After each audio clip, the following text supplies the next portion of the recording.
اعوذ باللہ من الشیطان الرجیم بسم اللہ الرحمن الرحیم۔ سورہ رعد آیات نمبر 20 تا 26۔ قرآن کی آیات سے دانش مند لوگ ہی نصیحت حاصل کرتے ہیں۔ جو لوگ ایمان لائے، اللہ کی اطاعت کرتے رہے اور اپنے رب سے ڈرتے رہے، نماز قائم کرتے رہے اور اللہ کی راہ میں خرچ کرتے رہے، وہ جنت میں داخل ہوں گے۔ جو لوگ اللہ سے کیا ہوا عہد توڑ ڈالتے ہیں اور زمین میں فساد برپا کرتے ہیں، ان کا برا انجام ہوگا۔ اللہ جس کو چاہتا ہے فراخی رزق عطا کر دیتا ہے اور جس کو چاہتا ہے ناپ تول کر رزق دیتا ہے۔ اس دنیا کی زندگی آخرت کے مقابلے میں انتہائی حقیر چیز ہے۔ اعوذ باللہ من الشیطان الرجیم۔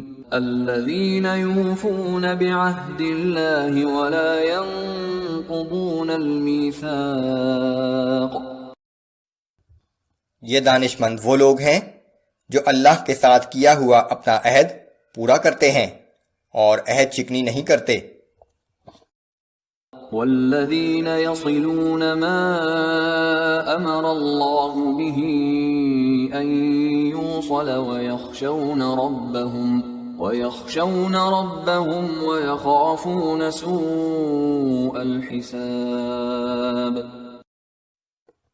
اور یہ وہ لوگ ہیں کہ اللہ نے جن رشتوں کو جوڑنے کا حکم دیا ہے انہیں جوڑے رکھتے ہیں اور اپنے رب سے ڈرتے رہتے ہیں اور قیامت کے دن سخت حساب لیے جانے سے خوفزدہ رہتے ہیں۔ والذین صبروا ابتغاء وجه ربهم وأقاموا الصلاة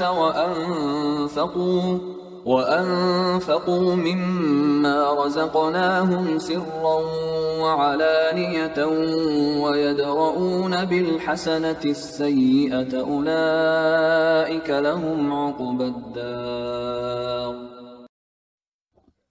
اور یہ لوگ اپنے پروردگار کی خوشنودی حاصل کرنے کے لیے مصائب پر صبر کرتے ہیں اور نماز کی پابندی کرتے ہیں، اور جو مال ہم نے ان کو دیا ہے اس میں سے پوشیدہ اور اعلانیہ خرچ کرتے ہیں اور برائی کا جواب بھلائی سے دیتے ہیں، یہی وہ لوگ ہیں جن کے لیے آخرت میں بہترین گھر ہوگا۔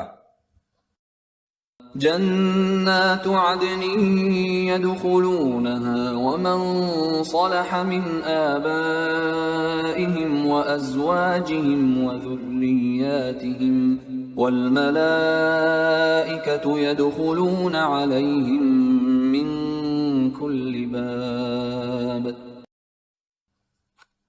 یعنی وہ دائمی باغات جن میں وہ خود بھی داخل ہوں گے اور ان کے ماں باپ، ان کی بیویوں اور اولاد میں سے جو صالح ہوں گے وہ بھی ان باغات میں داخل ہوں گے، اور جنت کے ہر دروازے سے فرشتے ان کے پاس آئیں گے۔ سلام علیکم بما صبرتم فنعم عقبى الدار۔ اور کہیں گے کہ تم پر سلامتی ہو، تم نے دنیا میں جس طرح صبر سے کام لیا اس کی بدولت آج تم اس کے مستحق ہو گئے ہو، سو کیا خوب ہے یہ آخرت کا گھر۔ والذین ينقضون عہد اللہ من بعد میثاقہ ويقطعون ما امر اللہ به ان یوصل ويفسدون فی الارض اولئک لهم اللعنۃ ولهم سوء الدار۔ اور اس کے برعکس وہ لوگ جو اللہ سے پختہ عہد کرنے کے بعد عہد شکنی کرتے ہیں اور اللہ نے جن تعلقات کو جوڑنے کا حکم دیا ہے وہ انہیں توڑ ڈالتے ہیں اور زمین میں فساد پھیلاتے ہیں، یہی وہ لوگ ہیں جو لعنت کے مستحق ہیں، اور ان کے لیے آخرت میں بہت ہی برا ٹھکانہ ہے۔ اللہ یبسط الرزق لمن یشاء ویقدر۔